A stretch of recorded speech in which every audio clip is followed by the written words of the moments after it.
রক্ষক যদি ভক্ষক হয় তাহলে জনগণ ন্যায় বিচার প্রতিষ্ঠা করতে হয় না, ন্যায় বিচার পান না। কারণ একজন প্রভাবশালী লোক, একজন ক্ষমতাধর লোক যখন অন্যায় অবিচার করেন তখন কিন্তু সাধারণ মানুষ গুমড়িয়ে গুমড়িয়ে কাদা ছাড়া ন্যায় বিচার পায় না। কারণ আপনি থানায় যাবেন, দেখুন এই যে গোলাম রসুল নিজে তার মেয়ে জনগণকে মেরেছেন, মাদ্রাসা বন্ধ করে দিয়েছেন, মাদ্রাসার ছাত্রছাত্রীকে মেরেছেন, তো তারপরেও তার মেয়ে এমপি দাপটে পুলিশ ডেকে এনেছেন। তো পুলিশ ডেকে এনে কী করেছেন, জনগণকে অ্যারেস্ট করা, জনগণকে মারানোর যে চিন্তা সেটা কিন্তু বাস্তবায়ন করতে গিয়েছে।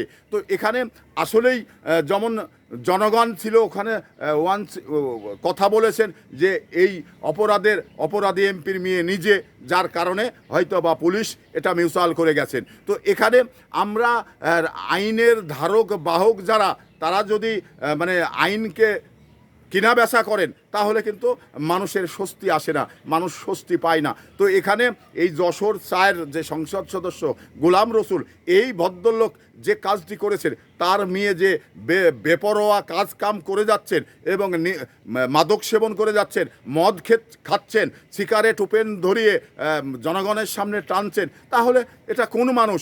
যে সংসদ সদস্য তার নিজের বিচার করতে জানে না এবং জনগণের বিচার করবে কিভাবে? একটি জিনিস, কারণ তার ভিতরে বিচার বলে কিছু নেই, তার ভিতরে ন্যায় বলে কিছু নেই।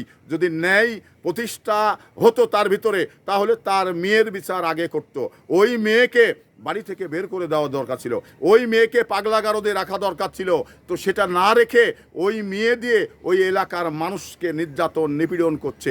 এটা আসলেই বিচারহীনতার জায়গায় যশোরের মানুষগুলো পড়েছেন।